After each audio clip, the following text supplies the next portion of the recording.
Hey y'all, this is Teresa again with the Back to the Power Women in Insurance podcast. And this week I have one of my conference bestie friends. We love each other online, Facebook, but every single time we get together is typically at a conference, unfortunately. But at the same point, we're always looking for ways to kind of get off into the side and be able to have our own little conversation. And we look for each other at conferences. So I wanted to be able to introduce y'all today to a very, very good friend of mine. And I want to make sure I say this. She's with Countryside Insurance in Indiana. And I am excited today to be able to have Susan Johnston on. Hey, how are you, girl? Actually, it's Susan Wathen Johnston on Facebook. Yes. See, and that's kind of the thing is that I think whenever we know people on Facebook, like primarily or whatever, especially when people hyphenate their name, you're kind of like, which one, because like everybody knows my husband, I've been married twice, right? I've technically been married 3 times. My first husband was Kitchens. We had 2 beautiful children. Yes. I got married to Marcus Hunter, wonderful, amazing man. We got divorced, which is great. But then I changed my name back to Kitchens because that was my kid's name. So now you get called by all kinds of names, probably. I do. And then we got remarried. So now his name is Hunter. I did check the box on the marriage license that I can change my name whenever I choose to. But girl, in insurance, there's too many licenses. I know. And then some people will have an alias name on Facebook, but they're like, that's not my real name. And I'm like, what? What am I supposed to call you? Yeah. Well, anyway, I love you. You know that. You were my first insurance podcast that I discovered, and I fell in love with you. And so I'm just so excited to be here. So thank you. So excited to have you. And we have some of the best conversations whenever we get together. But before we get into some of that, because you and I can go down a lot of different rabbit holes together, tell us a little bit about how you got into insurance. Tell us a little bit about your background and tell us about what you love about insurance. Well, I don't remember anything else but insurance. Right. My dad was a Metropolitan life insurance door-to-door salesman. And so that's how he started out. So, that's all I heard about. Usually it was insurance. And then he started this agency when I was 6. Okay. And so that was back in the day where we still had no cell phones and home phones. Yep. And people would call the house, and he'd come home after a long busy day, and he knew that I was a talker, and so he'd be like, I'm not here, can you answer the phone? And I would start to take messages from people. And so then it became, people would call my father and want to make an auto change, and he taught me how to get the year, make, model, VIN number, all those kinds of things. So then when I was 12, he actually brought me in to file and answer the phone. And then I got my license at 18. Wow. And would work summers and, some evenings after school. And then, unfortunately, when I was 22, my mom died and my dad was diagnosed with terminal cancer all within 6 months. And so I had to run the agency full time. Yeah. Very suddenly. Yeah.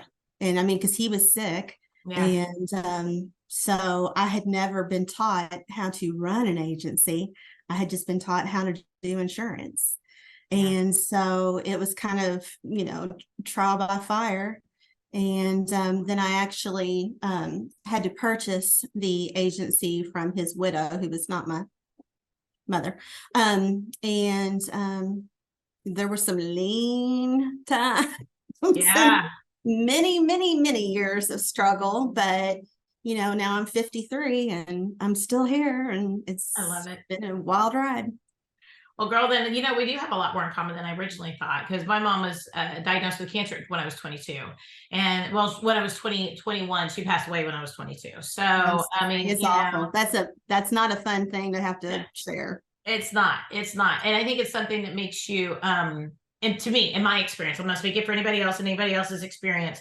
I think when you're so young, you still are not truly figured out what it means to be an adult. I think at 21, 22, everybody thinks they're an adult. I'm not going to say they're not an adult. Oh no, I thought I knew it all then. But I thought I knew it all. And I think growing up without a mom, or I say growing up because I was 22, right? So, but being an adult, doing adulthood without a mom, I think, and I never ever found another, I was always looking for somebody to be kind of a mom figure to me, somebody that I could talk to, but then it's kind of like, I felt like I was exhausting everybody that I talked to. So it was just kind of funny. It's like, I never quite found that person. It's the nurturing. Yeah. Yeah. Yes. Yeah. And I think it's like that unconditional love nurturing. Yes. Yes. And I think it's definitely shaped who I am as an adult and how I deal with my team.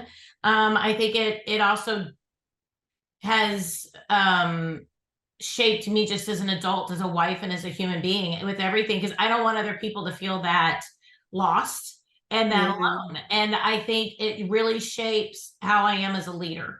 Well, you do a great job of mentoring many people, so that definitely shines through.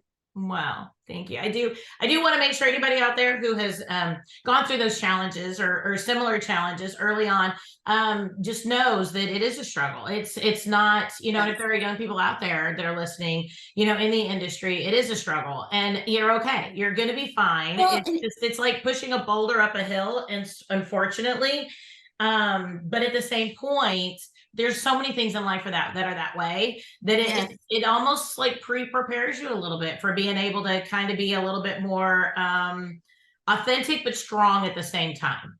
And resilient. Resilient. That's a great word. Yeah. Well, I mean, because that's it. We all have things in our life. I mean, most of us don't get through this unscathed, but I mean, it does serve us well in times like this, you know, where businesses, you know, we were just kind of coasting and everything was going really well, and now everything is like a roller coaster and being turned upside down, and resiliency is a big part of this. Yeah, and I think we're seeing right now in the industry too that those people, and I'm not going to say agents or not agents, people, and just in general, who are in the industry who don't have that resilience, we can see that they're struggling a lot more, right? We can see that they are ready to sell. We can see that they're the people, like I've seen people on, we've got a couple Facebook groups where people are maybe looking to sell or buy agencies. And I've seen more posts there in the past 6 months about this industry is affecting my health and I have to get out. I've never seen posts like that before. And I mean, I'm not immune from it, and I'm sure you're not either. No. We have bad days. Yeah. But I think the benefit of us having done this for a long time is that we know this too will pass. Yeah. I mean, you just, it may suck, and it may suck for a while, but it will pass, and there will be glory days again. Yeah. So and it's not going to look the same way. It's not going to look the same way that it did. And I think we need to be very honest about that, right? Because I have been in the industry a long time. I've been in the industry a long time. You and I are almost the same age. So really, I think the timeline when we were going through things is very similar. I mean, I was not in the insurance industry at 22. I was teaching school. So there was a difference there, obviously. But I got into the insurance industry in the mold crisis here in Texas because my dad was with Allstate. And he could not write any more home business. And so he wanted to go independent, but he had a non-compete, and he did pretty well with his Allstate agency. He was at that point where he was just really starting to make a little bit of money and he didn't want to give it up.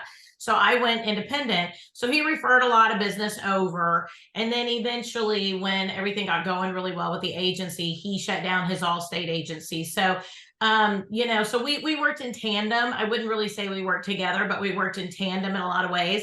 I will never forget calling him and saying, hey, they say I need this thing called E&O. I was like, I don't even know what that is. He goes, me either. And I was like, what do you mean? You've been doing this forever. And he was like, but Allstate does all that. He goes, I don't know. And there was so much that even though I can say we worked in tandem, like he had no idea. Like he had no idea what an accord form was. He had no idea what like half of these like replacement cost value point all this. But doesn't that just go to show how fortunate we are now to have these groups on, Yes. on Facebook or, masterminds or whatever, that you can literally just pick up your phone and say, what's E&O? Yeah, And exactly. 30 people will respond within 15 minutes and answer your questions and tell you the best company to go to. And it's just, we're very fortunate right now in We many are. respects. We are. And I think coming from an environment where that wasn't around for so long, to have it now, because I did not discover the online forums until 2016, I think. It might have been I was after you. 2015. So when did you get in? I think I didn't get in until I think 2019, maybe. Oh, okay. I was a Okay. late bloomer. But you're so funny. But they're a game changer. They It are. is. Community It really that you is. get from it, you're not alone anymore. And I think that's one of my struggles with being independent, is being so alone. Yeah. Yeah. It's not like I mean, do corporate meetings to go we've to. always been an independent insurance agency, so I've gone through all of that. But I mean, I literally was on an island from 1997 until whatever 2019, 2020, literally on an island. Yeah. I mean, because who am I going to turn to? My direct competitors, Right. And I mean, I literally had people when I took over the agency, some older men in the community that said, we'll give her 6 months. So I had that going on, and that's coming back to me from carrier reps and everything. And so I couldn't turn to anybody. Yeah. I just had to figure it out. And then this came along, and it was just like the greatest thing ever, that you had this community that wanted to literally assist and build each other up instead of stabbing each other in the back and tearing each other down. Yeah. Yeah. Amazing. And I don't know why people locally feel the need to tear each other down, but online people are super supportive. To me, that's just weird. It is weird. I Isn't know. it? It is. It's I mean, just they're not really always weird. super supportive online, but as a general Right, that's very rule, true. That's very true. That's very true. Yeah. I mean, people I could run into at the grocery store, I'm going to be mean to, but people that I never will see unless I go to a conference, I'm going to be nice to. Sometimes I'm like, guys, let's just be nice, period. Let's not. I actually have that. a couple of I call them friends. One's an American Family agent and one is State Farm locally. And I thought about them this morning because I was thinking about how the media is not really, I don't think, doing the best job about talking about the current state of insurance. And I thought about reaching out to a couple of the local papers and talking to those ladies and saying, what about interviewing the three of us to just discuss? Because I thought, that'd be good. An independent agent, State Farm, and American Family coming together to talk about the state of insurance. I think that would be a great idea. I think you should run for it. We'll When you do it, let me know, because I want to see it. I want to watch it. All right, we'll see if I can make it happen. Yeah, exactly. Well, we talk about resilience, right? And I think we were talking about that a little bit before we even really got started. And I think I love the word resilience, and I love another word that goes very much hand in hand with it is tenacity. Tenacity. And I love the word tenacity because I feel like it's such a badass word. I don't know. It is. I just think it's such a cool word, tattooed down your arm. Right? I could add it to my tags. I only have like 6 or 7. Resilience. I need tenacity. more, right? I need to put like resiliency down the side, kind of like one of those like what do you want to call it? Like put a skull with it, like tenacity. With flowers, make it feminine. That could have been our Halloween costume. Right? Exactly. So let's talk about being resilient. Okay, let's talk about being tenacious, being resilient. I think resilient is a nice way of being tenacious. I don't know how to put it in my mind. That's what I'm hearing in my head. But I think resilience is just not quitting, and tenacious is being a little bit more I don't know how to put it. It's a little stronger. It's a little bit. I was going to say ballsy, but ballsy. I agree. It's a little bit more ballsy than being resilient. Yeah. But I think both of them right now, whatever methodology we need to be able to use this market. Our teams are tired. Our markets are tired. Our markets are getting smaller, and the ones that it will take are a lot harder to be able to deal with. And then even underwriting guidelines, we're getting more cancellations. Which are changing daily. Yes. And they're coming in, and this is stuff that isn't just 1 or 2 times, it's everything, right? Yes. How are you working on resilience and tenacity? Because I think those are very similar words. How are you approaching that mentally and emotionally and or with your team? Well, I think to a certain degree, you're kind of born with it. A lot of it, you just have it or you don't. As leaders, we can try to protect our team and help as much as possible, but I don't think that's something that you can teach. Right. So, a lot of it for us is trying to come up with processes to weed some of it out. Sadly, there are some clients that will not make it through this Yep. Next period with our agency. And when you get into a situation like this, I think you have to look at the whole entire picture and the health of your employees, but also your agency. Yep. And there are some people that may have been lovely at one time, but are no longer healthy for you. And for the health of the team and the business, they got to go. Yeah. Isn't that true in life though? I think if we take that and we just apply that, I always think sometimes that we really take life and we apply it to business, we take business and apply it to life. A lot of the lessons are kind of the same. And I'm always shocked whenever we're thinking things are so new in the world, because they're really not, right? No, like nothing's the new. friends I had when I was 20 or 30 are not necessarily the same friends I have today. Correct. And I had a really, really great friend. We were very best friends for a number of years. I'm going to say almost 20 years. We raised our kids together. We're best friends. Like nothing can separate us, right? And then of course people get married, people have men in their lives. Those darn men, they just screw everything up. But anyway, and I don't know, I noticed that, and then I found a different way of thinking. I went through some trauma and I just decided I didn't want to be that person anymore that I used to be. And I decided that I really wanted to pursue peace and happiness, not sit around and gripe all the time. And we had like a 8 o'clock call every morning. I would drop my kids off at school. That's nice. 8 a.m. in the morning. I call her, she called me, like we dropped off our kids at different schools at the same time almost. And so then all of a sudden we were just on the phone. And so when I'd be driving to work, she'd be driving to go get her day started, whatever. We would have like an 8 a.m. call, but it got to the point where I noticed most of it was griping. Most of it was just complaining about something. And it just, and a part of me thought, well, it's just us venting. But then as time went on, I realized we never really talked about anything really positive. We never really, we would talk to each other like, oh, you're awesome. But we didn't really talk about our situations, about how we could be positive influences. It was more about how we were victims to the things that were going on around us. And as I got a little older, I decided that wasn't who I wanted to be anymore. Right. So I tried to change the narrative in that relationship. And with that, we ended up growing apart. And I hated it. I absolutely hated it. And then I think it just got to the point where there was just too many differences between us. We just pretty much let each other go in love. You know, I mean, I saw her last weekend, love her. I see her like every 5 years now, and I don't talk to her in between. We see each other kind of at major family things because our kids are friends, and we still kind of have a lot of the same, like I love her family loves me, that kind of thing. But I think we need to take into consideration right now that we need to be that beacon for positivity. And there will be people who will not be able to make that journey with us. Yes. And I too catch myself at times. Yeah. You know, there are days when you are just taking it from all areas. There are days that I don't think that you're going to lose your mind.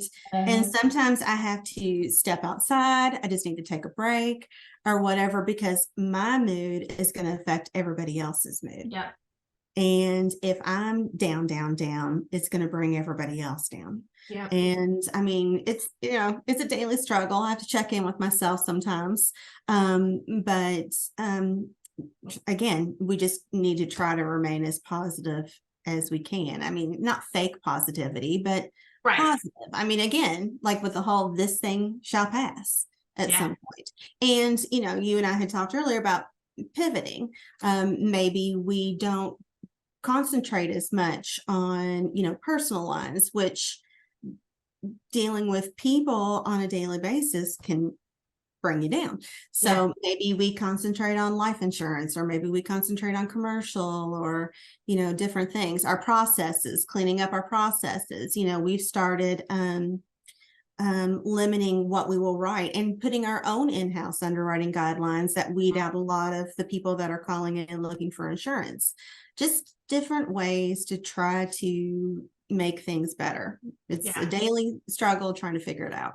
It is. And I think we also, to me, I think I also need to keep into consideration that I know that I need to help other people level up. So I need to set that tone, like you were saying, but also maybe people can be front facing in different ways than other people. We were talking earlier before we got started too about the fact that I'm trying to hire more I've got really good, systematic, strong people who know what they're doing, as long as things work in a structure, in an order, in a foundation, as long as it works on a checklist and a spreadsheet. And that's wonderful.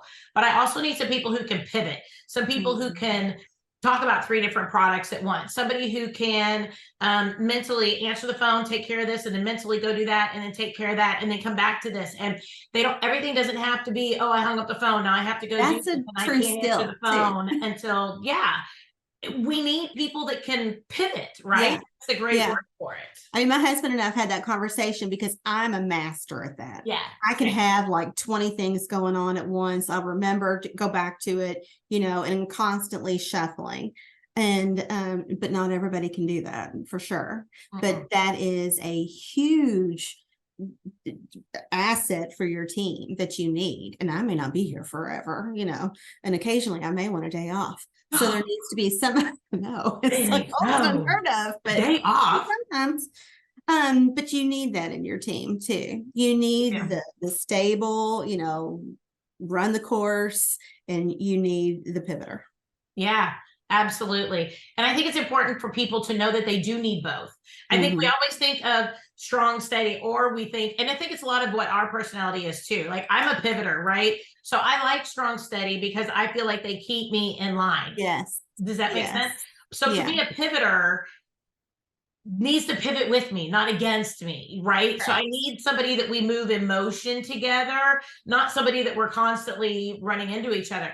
So I think I like the structure-oriented people, and I think that's why I've hired so many of them, which is wonderful and which is great.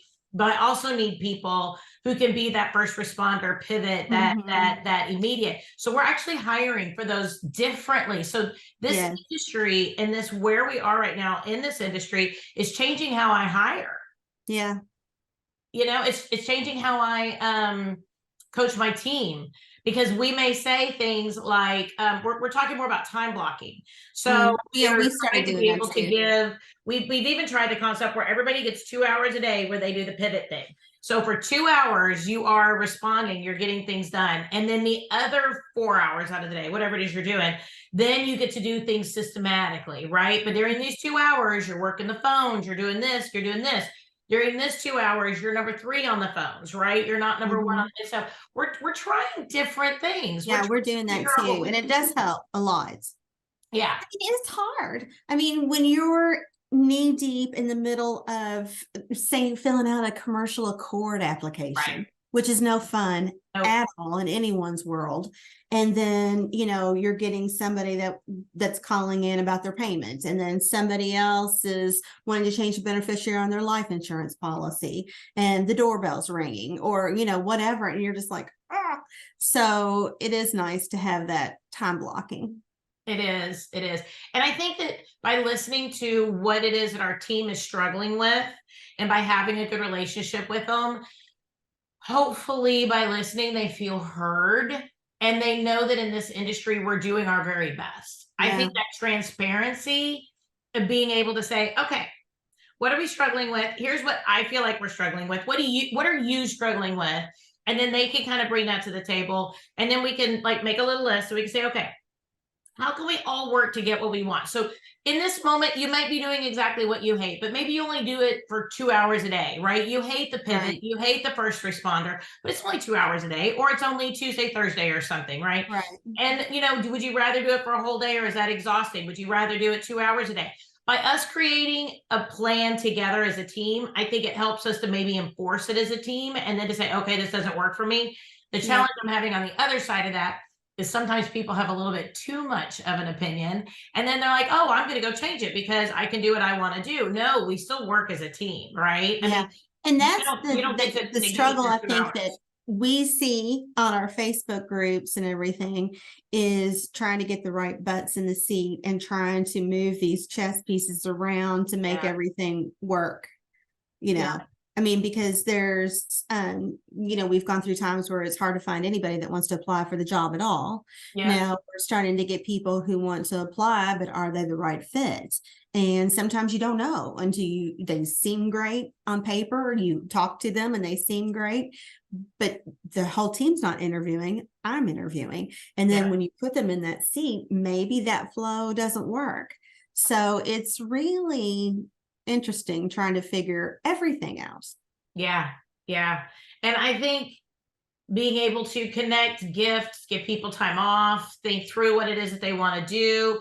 I think when we sit down, sometimes my butt hits the seat and I don't even look up until 3:00 in the afternoon. Yeah. And then you're like, oh my gosh, it's already 3. Yeah, exactly. So I think we need to recognize and call out the elephant in the room with our team. This is really what's going on. And I hear it and I see it and I'm experiencing it too.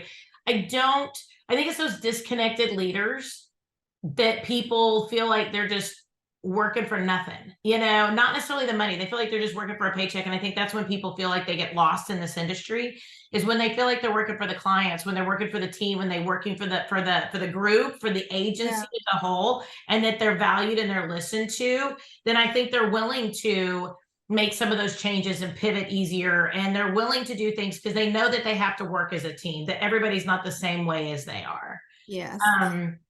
But for whoever's listening to this that doesn't have a team, because I mean, I've been that person that only had one other person. It's still important to find the balance, even if it's just one other person that compliments you. Yeah. When there were times when it was just 2 of us, I was the more social, outgoing, talkative. She was the one who was really good with numbers. I was not good with numbers. Right. So just finding skill sets that complement each other. Yep. And I think that's really more important now today than it has been in the past. I think in the past we could make people work. We could find a way to be able to compromise and get them to work in some ways. Yeah, and now it's not that way. They can leave just like we're that. not. Yeah. But we talked about this a little bit earlier too, is that I feel like our team is we are like a puzzle, even us, me as an individual. It doesn't even mean a team. I have different pieces of me. Yeah. If I try to put something in a certain piece of the puzzle, it might work there for a little bit, but it really is not the best piece, right, for that space. And so, but if you move it over here and this other thing, then all of a sudden the picture looks better over there, right? And it really fits in well. Sometimes though, I think we take that piece and we're kind of wiggling it, right, on the puzzle. And we're like, does it go here? Does it go in this space? Well, if we have to do that, then it doesn't work. And our team and ourselves are the same way. Whether or not we're, a 1-person or even a 2-person operation, or if we're a 20-person operation, I think it's important to be able to say that I need to work the way I need to work. And if that means that I hire VAs, great. Some people hate VAs. Some people don't like to work with. I still haven't done it. What? I still haven't hired a VA. Yeah. And if you don't, then you don't, right? It's okay. I think about it sometimes, but I just haven't done it yet. Right. I like having people in office. For me, I like the camaraderie. I like the being able to get up and walk into someone else's office and talk to them about an account. I mean, I like to hear about your day and to hear your struggles. And my door's open and anybody can come in at any time and ask me what they need to. That's how I prefer to work. Yeah. Now, that doesn't work for everyone. Some people love remote and would never be in office. Everyone's different. And that's what makes us all so great also as independent insurance agents. We have the option to choose. Yeah. And I love that. I think we've embraced that a little bit more in the past, 5 years, and maybe a little bit before COVID. I think everybody was scared of the virtual conversation. Now we know that it can work, but we know that it needs to be a right dynamic to be able to work. Yeah. It's not just a shoe-in guarantee that this is going to work. No. Like we're virtual. It goes back to the pivot. Yeah, right. You have to pivot. Exactly. And we've been virtual for a number of years. We were, I'm going to say 50% virtual before COVID. And then we just went 100% virtual after COVID. Yeah. I still physically have offices, but I go there to check mail and I want to Google my business thing, because that's what brings in a lot of business for us. Yeah, for sure. So that's why I have offices. And that's why I pay rent for those offices. But I've scaled down into 1-room offices. They're not big offices. But well, I mean, that is a good point, because I mean, you save on overhead too with not if you don't have the offices. So, but one of the things, sorry, I had to take a no, you're fine. Dr. Pepper. You know me, I'm a soda girl. But one of the things too that we did, we just started doing it, is that when I hired my daughter 2 years ago, I was like, okay, get on Zoom, and she's in Denver. I'm in Dallas. So I was like, okay, I'm going to teach you insurance, but we're going to do it over Zoom. So then when I hired my next account manager, she's in Austin, I'm in Dallas, and everybody I normally had hired had been local. So even though we were working virtually, we just went home and we worked, and we still had chat and all this other stuff, but we didn't do Zoom all day. So then when I hired down in Austin, I was like, let's be on Zoom all day. My daughter and I are on Zoom. It's worked really well. So why don't you join my daughter and I? Then all of a sudden I was like asking the other team members, why don't y'all join us? Then I brought the VAs on, and I'm like, okay, if y'all want to, y'all can have like a breakout room, kind of your own little office area. So then the VAs are all in a breakout room. We have other breakout rooms to where if I'm an outside sales rep, Courtney comes on in, she wants to talk, we just go into a separate room, right? Lisa, we just go into a separate room. But all the account managers and myself sit in the main room for that Zoom call, and we can talk, right? We can mute ourselves if we're on the phone, or we can say, hey, I can't figure out where this is, or how would you look at this, or oh, look at this, I just got this email, or whatever. And we really, can in some ways that makes you closer than I even am in my physical office, because we still have separate rooms and doors and whatever. I mean, you all are available to each other 24/7 pretty much. So pretty much, that's great. Yeah. And what we'll do is, I do struggle with turning off my camera. Like there are times that as an owner, I just you're eating your lunch. Thanks. I'm eating my lunch. It's not all that great when I'm sort of, I mean, they don't want to see me at 3:00 in the afternoon when I go pour myself a Jack and Diet Coke because the day's been kind of tough, right? There's certain things they don't always need to see. But they don't need to see, little nip, my little drink. No, just kidding. But I have found that it really has brought our culture in the virtual environment to where I wanted it to be, because I wanted to be virtual, but at the same point, I wanted to have a really good culture, and I couldn't figure that out. So it took me a while to figure it out. Again, it's that pivot.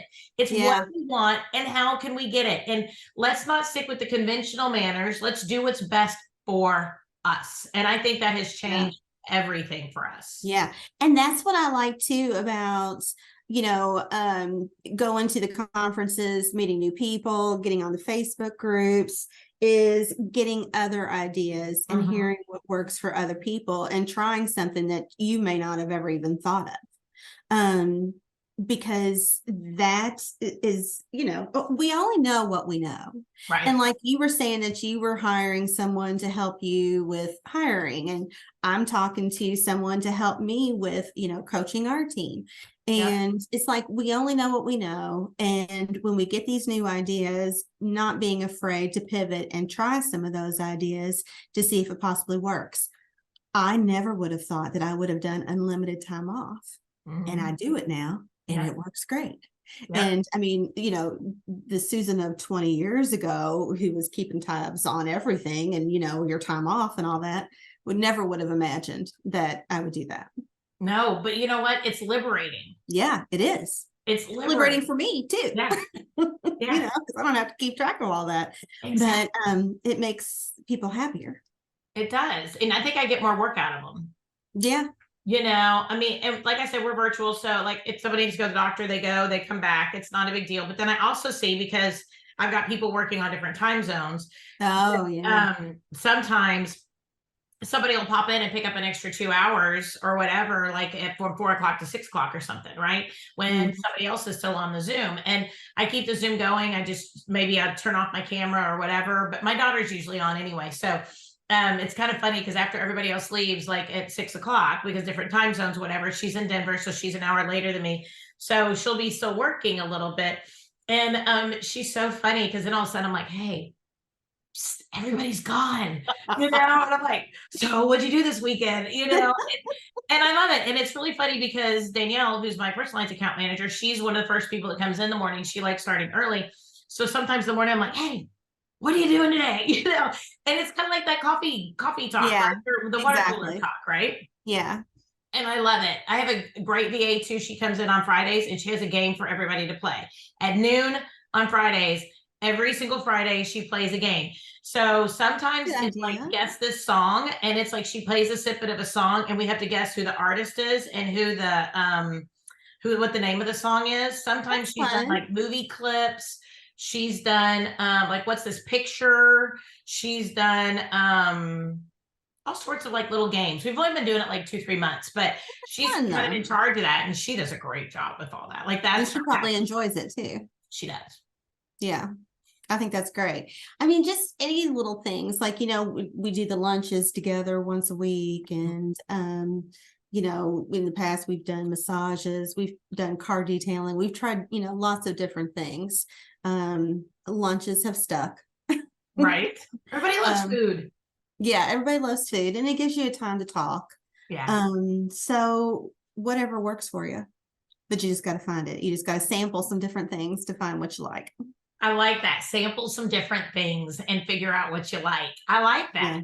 And then do you ask them what they want to, or do you kind Yes, of but watch their a lot of reaction, or a little times bit of both? it's a lot of times it's the reaction because when you ask, they're like, I don't know. Yeah. That's what I found. I don't know. I'm like, so what do you really enjoy? A Um, bonus. Well, then I try to offer them like $100 gift card or whatever for like 2 days worth of work or whatever. Hey, whoever has the most umbrellas this week wins $100 gift cards. yeah, They don't care. I'm like, I well, I thought know. you wanted bonuses. I thought you wanted blank. But you give them like a gift certificate to go to a water park with their family. They're like clamoring over it. You're like, oh my goodness, that's That's crazy. just it. Again, you just don't ever know because I always thought it was money too, but money does not seem to be the motivating factor. No. So you got to find what that is. Yeah, yeah. And I know when my daughter was doing outside sales, I would be like, okay, for this quarter, if you make this goal, what do you want? And Yeah. then she would say things like, oh, I want my car detailed. Or she would say something like, at one point, she was so cute. She was like, well, you know what I want? I said, what? She goes, I want a watch. I said, you want a what? She said, because whenever I go into people's offices, I feel really bad pulling out my phone and looking at how long I've been there. Oh, She said, so that's if a good it's on my idea. if it's on my wrist, I could just kind of look down and then I could just say, oh, I'm so sorry, I have another appointment. But that way you're not in an appointment for 3 hours talking to some, person Yeah. who won't stop talking. So she wanted a nice watch. Isn't And so that funny? I That's just like a thought, how throwback. I genius. never would have thought someone her age would have ever said a Seriously, I watch. agree. And I think by asking those questions, though, and I say this all the time on the podcast, I will never forget when I went to, this might have been right before you got in. I went to, I think it was Arizona for innovation. Mhm. And Uma Roy spoke, and Yeah. she said that Kelly Donahue Piro told her to ask her team what they wanted. She thought they were going to ask for like a cruise or something as like some big incentive, like bonus type thing for the year. Mhm. They wanted to wear yoga pants on Friday. Done. Bam! I too will wear yoga pants on Friday. Well, I mean, that was another thing. We always used to be dressed up. Yep. COVID switched all that, thank God. And now we're like t-shirts and jeans. So we're comfortable. Yeah, totally. Totally. And I think, yeah, and I agree. The old way of doing things were, skirt, heels, whatever, or even just dress pants, a nice pair of dress shoes. Now, I mean, literally, hold on. Hold on. I'm in my socks. I got shoes Oh, on, well, I mean, I'm still in my jeans. there you So go. And this is Halloween, so I'm dressed up as a baseball player, but I got on my yoga it's pants, very cute. socks, and it's like, just be comfortable, Yeah. just do you, I mean, and I'm all for like, if we have, But I think that makes that's like to throw out another word, being authentic also. yeah, Because I mean, I feel like you and I are both very authentic. We are who we are. We don't put on airs or try to be anyone, that we're not. And I think that works for us. Now, obviously, not everybody can probably rock yoga pants and jeans right. and a t-shirt where they are. And some But people may feel like I really don't need to, but I do try to make sure my booty is covered. So, well, I try to do the same because nobody yeah, wants to see that. right. But yeah, I think it's about being authentic to yourself, and that was another thing that we took a look at because when I was younger, I used to wear the female business suits, and heels, and you get older and you're like, no. I don't have time for that.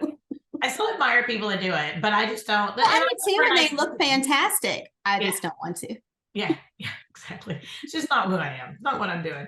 And I think we need to keep that in mind with our team, with our clients, with the culture that we're in today, and as we look at our operations and our structure, being able to say, where can we maybe relax it a little bit? Maybe where can we maybe be a little bit more formal, right? Maybe for commercial, we need to be a little bit more formal in certain industries. I will never forget, I think I was on one of David Carruthers boot camps for commercial insurance, and he goes, dress for your client. Like Very if you're going into construction workers and you're going into people that are in manufacturing, and you walk in a 3-piece custom suit that, that they're not going to bond with that. They're just not, right? But if you're writing, maybe an industry that is, attorneys. I think of attorneys, who are always, in suits. Great point. Exactly. Then you walk in jeans and boots, they're not going to respect you as much. Correct. But if you walk in a great suit, they're going to respect you more. Whereas if you do the opposite with construction, contractors or whatever, they're not going to love you in a 3-piece suit. They're going to go, oh my gosh, this guy's so hoity-toity. He doesn't, he can't relate to me in what I do for a living. Yeah. And I think we have to keep our audience in mind, pivot. Exactly. And sometimes it's daily, right?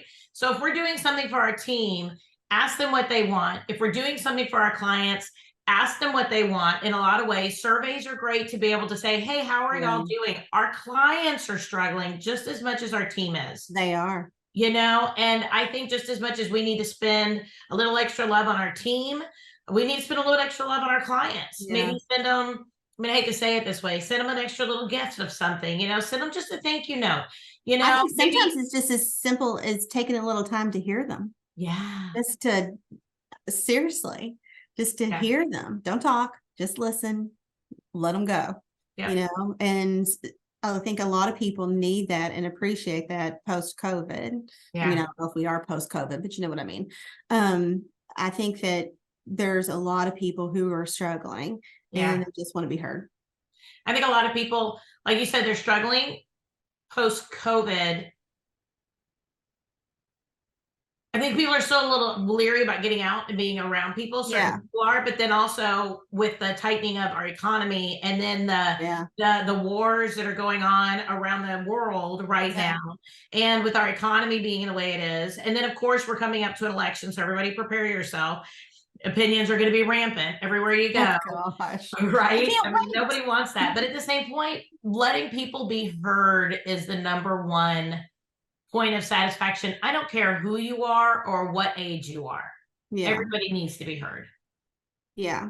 And to whatever women that are hearing this, I always think it's, I hear some women say they go to conventions or whatever, and they didn't get to meet people. I mean, just reach out. Yeah. I mean, I don't know of any women in the one group that we're in on Facebook that would literally turn someone away. Right. I think everyone is so inclusive and is willing to talk, and they'll give you their cell phone number and you can email them or whatever.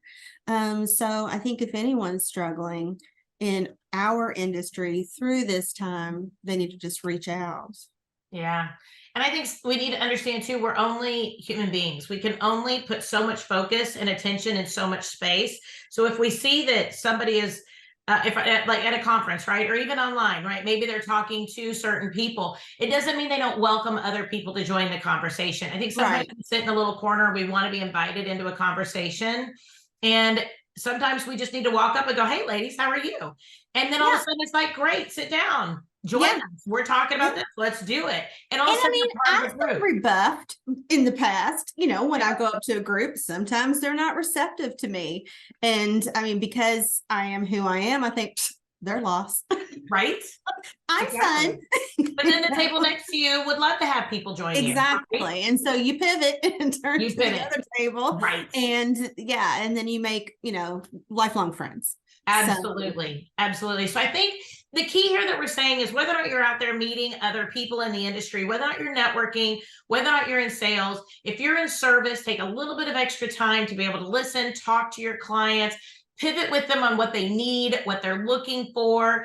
With our teams, make sure that we pivot a little bit, listen to them. What are they looking for? What feeds their soul? And then turn around and pivot yourself. Give yourself a little bit of time, a little bit of extra love to be able to accomplish the goals that we have, and a little bit of grace. Right now, we might have had a 5-year plan that in 2019 we were going to be at a certain space, but between 2020 and then the market in 22, 23, we would have seen that coming. Going into 24, your plan may be out the window. So pivot to a new plan. You just pivot and create a new one. And that's where tenacity comes in. And also, I was going to say, and if we can give some resilience and tenacity to someone, I'll be happy to share. Absolutely. Absolutely. Because I think that resilience is the staying the course. And I think tenacity is the ability to make that course what you need it to be in the space that you're in, and you adjust the resilience. You know what I mean? Yes. Because it doesn't always look the same every day.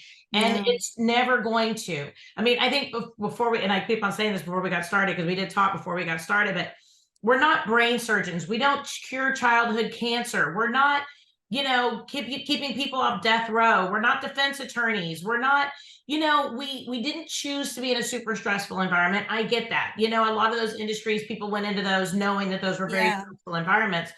But at the same point, we're fine. We're good. As long as our job is to take care of our team, our job is to take care of our clients. Our job is to do our very best. We cannot control our carriers. We can go to meetings and we can have a voice, but we can't control them. We can have more of an impact with our day-to-day clients and our day-to-day team members and the people that we impact on a daily basis, including ourselves. And to me, that's where tenacity comes in. Yep. Well said, my friend. I love it. I love it. Well, Susan, if people want to reach out to you and talk to you up there in Indiana, I know it's a little cold today, and I know it's a little chilly. Soon we started. Yeah, exactly. But sun's out. I'm hoping it's like 60 now. Right? Hopefully so. Maybe go outside. Well, you can find me on Facebook as Susan Wathen Johnston. True. Don't forget the Wathen, and don't forget the Johnston with the T. With the T, yes. With the T. And email Susan W. It's really long at countrysideinsinc.com. Perfect. You can find me on Facebook. That's usually the easiest. And send me a message. I mean, I'll be able to help in any way that I possibly can. I love it. I love it. Well, my friend, love you. You are amazing as always. And I have loved talking to you. Everybody, make sure you reach out to Susan. She's great. She's a beacon of love, honor, cherish. She's a tenacious, amazing woman out there in the insurance space. So that is why she is a power woman in insurance. Yeah. Thank you, friend. All right, everybody, this has been another amazing episode of the Power Women in Insurance podcast, where we highlight women throughout the insurance space. So make sure that you take a look at our Facebook page. Make sure you check us out on Apple iTunes, Spotify, Google Podcasts, blah, blah, blah, all the cool places. But the reality is we do try to make sure we have a new episode every single Wednesday where we highlight another amazing human in the insurance space. So everybody, again, my name is Teresa Kitchens, and I will talk to you next week.